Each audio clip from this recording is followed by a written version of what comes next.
This is one of Hwang In-cheol's treasured possessions. It's the only photo he has of him with his father. He was 2 years old when he last saw his dad, nearly 50 years ago. It wasn't until he was 9 that he found out the truth. I asked my mother when he was coming home. She told me he was on a business trip to the United States and will be home for Christmas.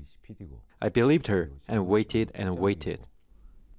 His father, Hwang Won, had been traveling on a domestic flight in South Korea when it was hijacked and flown to North Korea.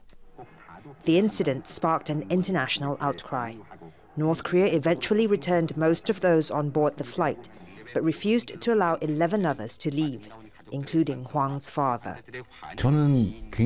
There was a time I hated my father so much because I was told by my family that he stood out too much during ideology sessions in the North.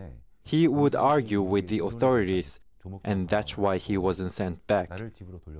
Hwang has spent much of his adult life campaigning for his father's release, setting up a group to urge the South Korean government and international community to pressure North Korea to release the remaining crew and passengers.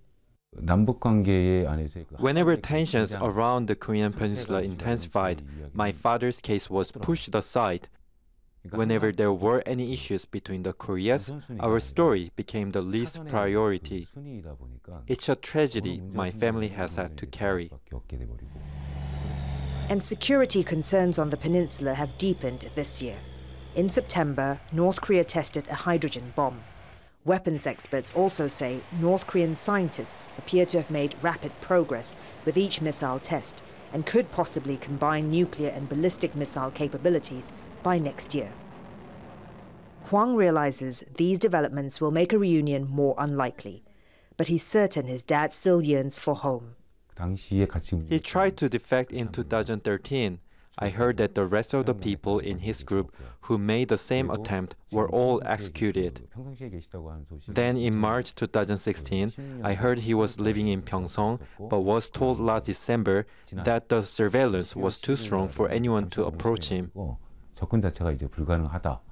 But Hwang is not giving up, determined to be reunited with his father, no matter what it takes. Florence, Looi, Al Jazeera, Seoul.